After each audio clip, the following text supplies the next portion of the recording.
ابراہیم علیہ السلام کو جب آگ میں ڈال دیا گیا تھا تو ایک جناب والا کیڑے نے یعنی جس کو ہم گرگٹ کہتے ہیں، یعنی وہ کوڑ قلعہ بھی کہتے ہیں، چھپ قلعہ بھی کہتے ہیں، اس نے پھونکے ماری تھی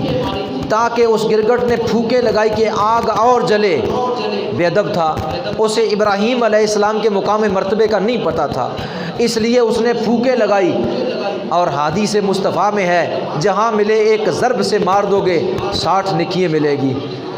اس کو مارنے سے اتنی نیکیاں ملیں گی، کیونکہ یہ بے ادب تھا، گستاخ تھا، اسے جو ہے وہ اللہ کے نبی کے متعلق پتہ نہیں تھا۔ یہ بھی ایک جانور ہے کہ جس نے جناب بے ادبی کی اور جناب بندہ اسے قتل کرنے کا حکم ہو گیا، اور وہ بھی تو جانور ہی تھا کیا کہ جس وقت حضور وادی سور میں پہنچ گئے تو اس مکڑی نے جناب آگے جالا بن دیا، فرمایا کہ یہ اس نے حضور علیہ الصلوۃ والسلام کی جو ہے وہ حضور علیہ الصلوۃ والسلام سے محبت کا اظہار کیا ہے، فرمایا اس کو مت مارو، اس کو مارنے کا حکم نہیں، اس کو مارنے کا حکم ہو گیا۔ وہ جو ہے وہ بے ادب تھا، بے ادب کا انجام یہ ہوا کہ اسے قتل کر دیا جائے، اور جو بادب ہوتا ہے اس کے بارے میں تعریفانہ کلمات ادا کر دیے گئے، فرمایا کہ اس کو مت مارو، ہاں گھروں میں جالے ہیں تو ان کو اتار دو، کیونکہ جالوں کی وجہ سے گھروں میں غربت آ جاتی ہے۔ جس گھر میں جالے ہوں گے، دکان میں جالے ہوں گے، کہیں بھی جالے ہوں گے تو یہ جالے لگنا یہ غربت کی علامت ہے، لہٰذا حکم ہے کہ ان کو اتار دیا جائے، گھروں کو صاف رکھا جائے، لیکن مکڑی کو نہ مارا جائے، کیونکہ اس نے میرے مصطفیٰ کریم علیہ السلام کی اس غار کے آگے بھی جالا بن کر کفار مکہ کو ان کی نظروں کو دوسری طرف کر دیا تھا، اور ان کے ذہنوں میں بات ڈال دی تھی کہ اگر محمد عربی اس غار میں ہوتے تو جالا ٹوٹ جاتا، یقیناً جالا لگا ہوا ہے، محمد عربی یہاں نہیں ہے، یعنی وہ اہل محبت میں سے تھی، اہل ادب میں سے تھی، اس لیے فرمایا اس کو مت مارو۔ آج بھی دیکھ لیں حرم میں جو کبوتر ہیں لوگ ان کو دانہ ڈالتے ہیں، پانی ڈالتے ہیں، جو ہے وہ ہر طرح کا کھانا ان کے آگے گھر سے تیار کر کے اسپیشل قسم کا ان کے آگے ڈالتے ہیں۔ وجہ کیا ہے کہ اس کبوتر نے بھی جہاں آ کر انڈے دے دیے تھے، میرے آقا صلی اللہ علیہ وسلم نے اس کے لیے دعا فرمائی تھی۔ آج حرم کے کبوتر اسی کی نسل سے ہے، لہٰذا وہ ان کا جو سب سے بڑا تھا جوڑا، انہوں نے میرے مصطفیٰ کریم علیہ الصلوۃ والسلام کی جو ہے وہ حفاظت فرمائی تھی کفار سے۔ اتنی سی خدمت اللہ کو قبول ہوئی، اللہ نے مقبول فرما لی، اس کا صلہ یہ عطا کر دیا کہ تمہاری نسل کے کبوتر میرے حرم میں رہیں گے، اور جب تک حرم رہے گا تب تک تم رہو گے، جب تک حرم رہے گا تب تک تم رہو گے۔ آج بھی دیکھا یہ پچھلے یعنی کورونا کا جو ہے وہ بڑا مشہور مسئلہ اٹھا تھا، اور پہلی مرتبہ جب انہوں نے طواف کعبہ بند کر دیا تو آپ نے دیکھا ہوگا نیٹ، اس میں کبوتر جو ہے وہ اوپر خانہ کعبہ کا طواف کر رہے تھے، یعنی ان کو پتہ ہے کہ یہ اللہ کا گھر ہے۔ اور میں نے اپنی آنکھوں سے دیکھا، اور آپ پوچھیں ان بزرگوں سے جنہوں نے عمرہ یا حج کیا ہے، کبوتر میرے مصطفیٰ کریم علیہ السلام کے گنبد پر نہیں بیٹھتے، حالانکہ دنیا کائنات پر کتنے مزارات ہیں، بے شمار مزارات ہیں، جو کبوتر ہوتا ہے وہ گنبد کا عاشق ہوتا ہے، وہ اس پر بیٹھتا ہے، مینار پر بیٹھتا ہے، اونچی جگہ پر بیٹھتا ہے، ہر مزار پر جو ہے وہ کبوتر ہیں اور بیٹھتے ہیں اوپر بیٹھ۔ فقط میرے مصطفیٰ کریم علیہ السلام کا روضہ ہے کہ کبوتر ادھر سے اڑتے ہوئے آئیں اور ایسا لگتا ہے کہ اوپر بیٹھیں گے، لیکن اور یا ایسا لگتا ہے کہ اوپر سے گزر جائیں گے، لیکن نہ وہ اوپر سے گزرتے گئے نہ اوپر بیٹھتے گئے، پیچھے سے آتے ہیں بڑی جو ہے وہ تیزی کے ساتھ، گنبد خضرا کے قریب سے آ کر ادھر پھر جاتے ہیں، اور ادھر سے آتے ہیں جناب اڑتے ہوئے اور گنبد خضرا کے قریب آ کر ادھر ہو جاتے ہیں، ادھر سے آتے ہیں اڑتے ہوئے اور گنبد خضرا کے قریب آ کر ادھر ہو جاتے ہیں، ادھر سے آتے ہیں اڑتے ہوئے اور گنبد خضرا کے قریب آ کر ادھر سائڈ پر ہو جاتے ہیں۔ نہ وہ گنبد خضرا کے اوپر بیٹھتے ہیں اور نہ ہی گنبد خضرا کے اوپر سے وہ گزرتے ہیں، یعنی انہیں پتہ ہے کہ مصطفیٰ کریم علیہ السلام محبوب رب کائنات یہاں مدفون ہے، حضور کا وہ ادب کرتے ہیں۔ اللہ تبارک و تعالیٰ نے حیوانات کو یہ شعور عطا فرما دیا ہے، یہ شعور عطا فرما دیا، حیوانات کو محمد عربی کا ادب سکھا دیا ہے حیوانات کو سکھا دیا۔ ان کے شعور میں یہ بات آ گئی، حالانکہ یہ کبوتر تھے، وہ مکڑی تھی، وہ یہ چیزیں وہ جان، اور وہ استوان حنانا کھجور کا تنا جس کے ساتھ میرے آقا ٹیک لگا کر جو ہے وہ واعظ و نصیحت فرمایا کرتے تھے۔ تمیم داری نے ممبر بنا دیا، میرے آقا ممبر پر جلوہ گر ہو گئے، اس کھجور کے تنے کو ہاتھ لگانا چھوڑ دیا، وہ رونے لگا، لکڑ تھی، خشک تنا تھا، اس میں زندگی آ گئی میرے آقا کے ہاتھ کی برکت سے۔ اتنا رویا کہ مسجد میں بیٹھنے والے تمام صحابی سن رہے تھے کہ وہ اس کے رونے کی آواز۔ میرے آقا صلی اللہ علیہ وسلم اٹھے ممبر سے، اس کے اوپر ہاتھ رکھا، اور جب ہاتھ رکھا اسے تسکین مل گئی، جس کی تسکین سے روتے ہوئے ہنس پڑے، اس تبسم کی عادت پہ لاکھوں سلام۔ رونے والوں کو جب میرے آقا تسکین دیا کرتے تھے، رونے والوں کو تسکین جب ملتی، رونے والے رونا بھول کر ہنسنا شروع ہو جایا کرتے تھے،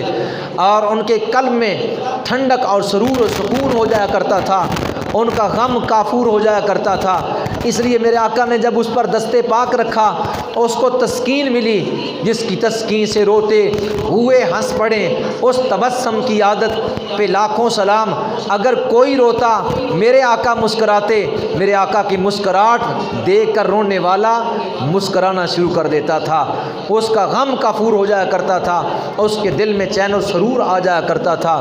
میرے آقا صلی اللہ علیہ وسلم نے جب اس پر دستے پاک رکھا، اس نے آگے سے بول کر کہا، یا رسول اللہ، کھجور کے تنے نے، اس لکڑی کے ڈنڈے نے، اس استوان حنانا نے، اس نے کہا یا رسول اللہ جدائی گوارا نہیں۔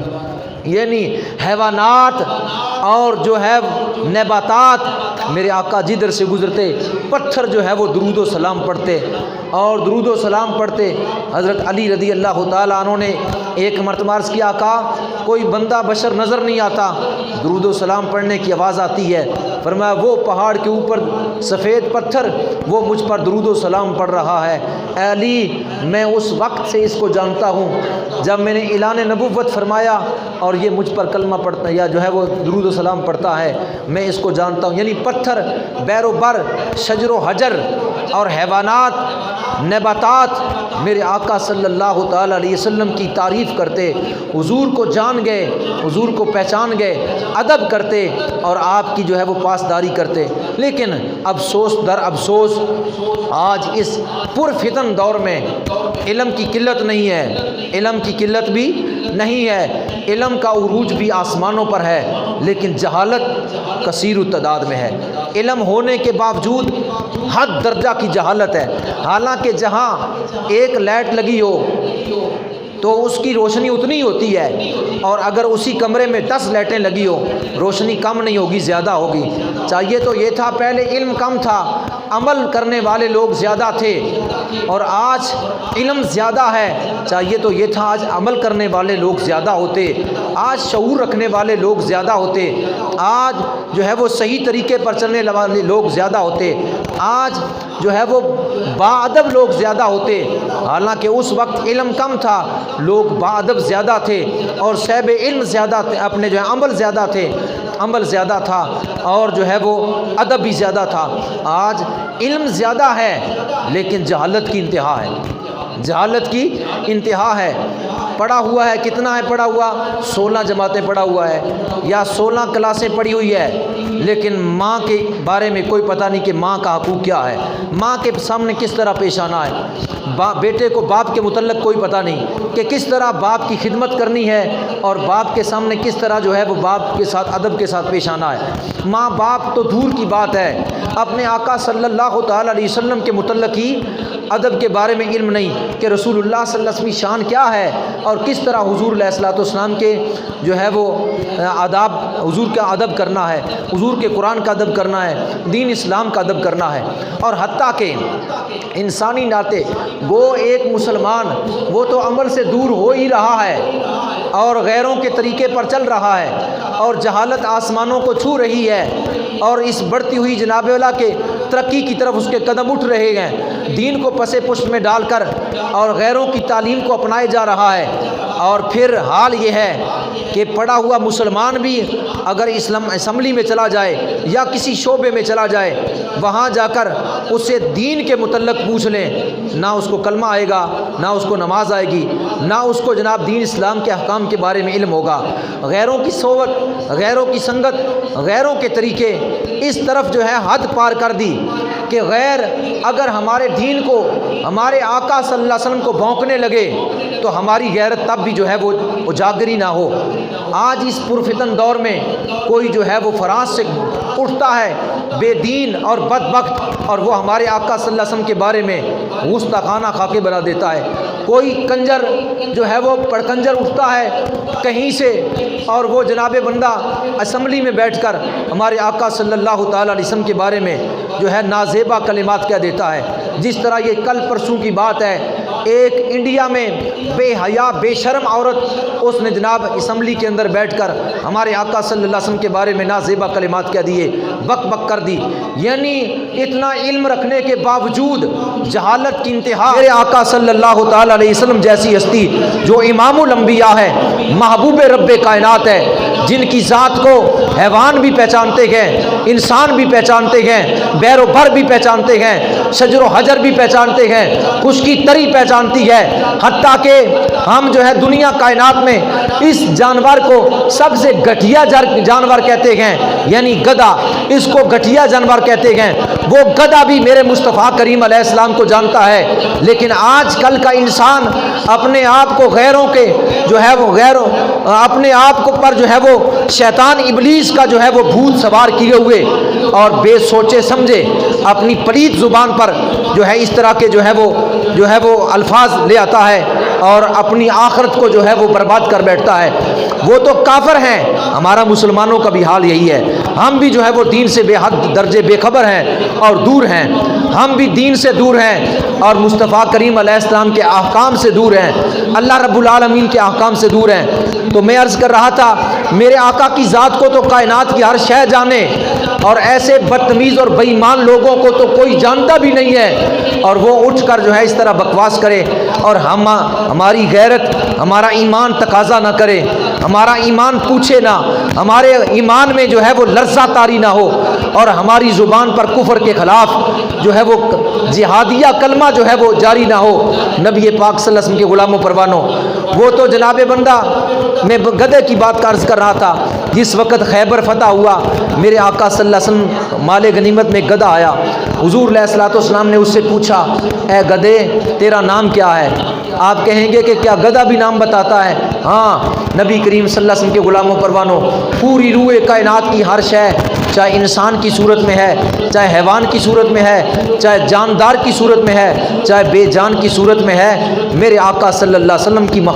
امت ہے، اور امت جو ہوتی ہے جس صورت میں بھی ہوتی ہے اپنے آقا کو جانتی اور پہچانتی ہے، اور آقا جس امت کے لیے نبی ہوتے ہیں اپنی امت کی ہر بولی کو جانتے ہیں۔ اس لیے تو سلیمان علیہ السلام پرندوں کی بولیوں سے واقف تھے، جنوں کی بولیوں سے واقف تھے، کائنات کی ہر شے کی بولی سے واقف تھے۔ میرے آقا بھی اسی طرح ہر پرندے درندے کی بولی سے واقف ہیں۔ میرے آقا صلی اللہ تعالیٰ علیہ وسلم نے اس سے پوچھا، اے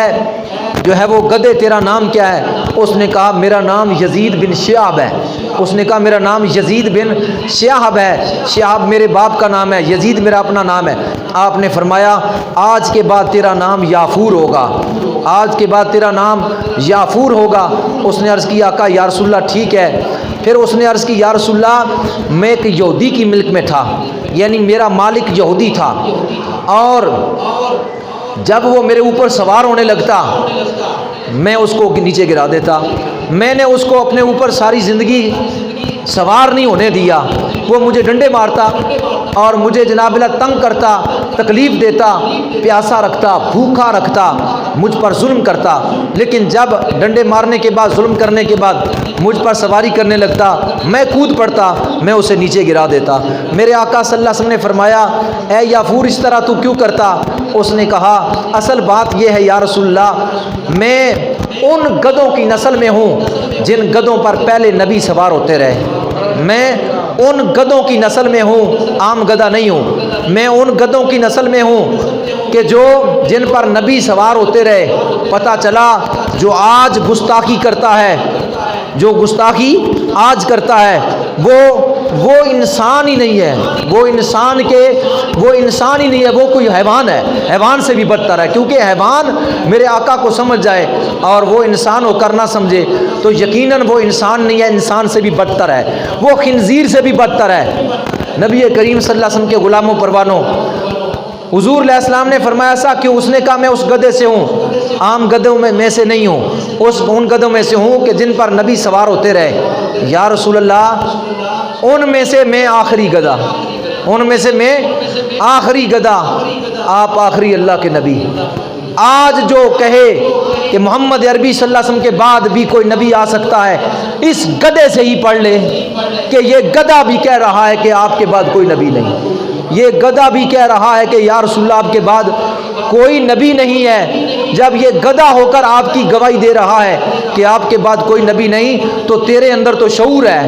تجھے تو اللہ نے شعور عطا فرمایا، انسان بنایا، اشرف المخلوقات بنایا، اور پھر تیرا دماغ کا میٹر کام نہیں کر رہا، پھر تیری جو ہے وہ دماغ کے پرزے جو ہے ان میں یہ بات نہیں آ رہی.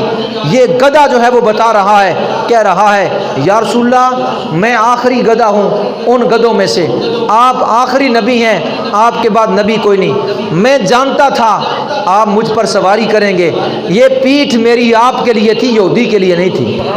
یہ میری کمر یہودی کے لیے نہیں تھی، اس لیے میں اس کو گرا دیتا. یہ میری کمر آپ کے لیے ہے. آقا آپ میری کمر پر سوار ہو جائیے، آپ میری کمر پر سواری کیجئے. میرے آقا صلی اللہ علیہ وسلم نے اس کے کمر پر سواری کی اور اس کے پھر دو ذمے کام لگائے، یافور کے ذمے کام لگائے دو. کیا فرمایا؟ ایک تو حضور صلی اللہ علیہ وسلم اس پر سواری فرماتے، اور دوسری بات اس کو فرمائی کہ اگر مجھے کسی صحابی کی طلب ہو اور میں تجھے کہوں کہ فلاں صحابی کو بلا کر لاؤ، تو جا کر اس صحابی کو گھر سے بلا کر لانا، ٹھیک ہے؟ یہ ڈیوٹی ہے تیری. اور پھر حضور علیہ السلام اگر کسی صحابی کو یاد فرماتے، یافور چل پڑتا اور کسی اور صحابی کے دروازے پر نہ جاتا، سیدھا اسی صحابی کے دروازے پر جاتا. میں ان عقل کے اندھوں سے یہ پوچھتا ہوں جو کہتے ہیں نبی کو دیوار کے پیچھے کا علم نہیں. میں پوچھتا ہوں نبی کے گدھے کو کس نے بتا دیا؟ نبی کے گدھے کو کس نے بتا دیا؟ ابو بکر کا گھر یہ ہے، عمر کا گھر یہ ہے، عثمان کا گھر یہ ہے، علی کا گھر یہ ہے، طلحہ و زبیر کا گھر یہ ہے، ابو عبید کا گھر یہ ہے، یہ انس کا گھر یہ ہے. اس کو کس نے بتا دیا تھا؟ پتہ چلا میرے آقا صلی اللہ علیہ وسلم کے ساتھ جس کی نسبت ہو جائے اللہ اس کو بھی شعور عطا فرما دیتا ہے، اللہ اس کو بھی علم عطا فرما دیتا ہے، اس پر بھی اپنے خزانوں کو کھول دیتا ہے. اللہ رب العالمین کے محبوب جس صحابی کو یاد فرماتے، وہ جو ہے یافور اس صحابی کے دروازے پر جاتا، اپنا جا کر چہرہ مارتا اس دروازے پر، اور صحابی باہر نکلتا، پتہ چل جاتا کہ آمنہ کے لال نے یاد کیا ہے. پھر صحابی کا ادب دیکھیے، بات ادب کی ہو رہی تھی. پھر کوئی صحابی اس یافور پر سوار نہ ہوتا اور نہ ہی آگے چلتا. انہیں پتہ تھا سواری مصطفیٰ کریم علیہ السلام، اسے پتا تھا سواری مصطفیٰ کریم علیہ السلام کی ہے. اسی طرح جبریل براق لے کر آئے تھے، وہ بھی براق پر سوار ہو کر نہیں آئے تھے، انہیں بھی پتا تھا کہ سواری مصطفیٰ کریم علیہ السلام کی ہے، انہیں بھی پتا تھا. تو پتا چلا ادب سے بات بنے گی. اگر دل میں ادب ہے، بڑوں کا ادب ہے، آقا کریم کا ادب ہے، تمام انبیاء مرسلین کا ادب ہے، تمام صحابہ کرام کا ادب ہے، اولیاء اللہ کا ادب ہے، فقہا، مجتہدین، صالحین، قرآن کریم جو ہے اسلام کے احکام کا، بزرگوں کا، ماں باپ کا، یعنی ادب ہے تو پھر کامیابی ہے. ادب اگر ادب نہیں ہے تو ناکامی ہی ناکامی ہے. اس لیے با ادب با نصیب اور بے ادب بے نصیب.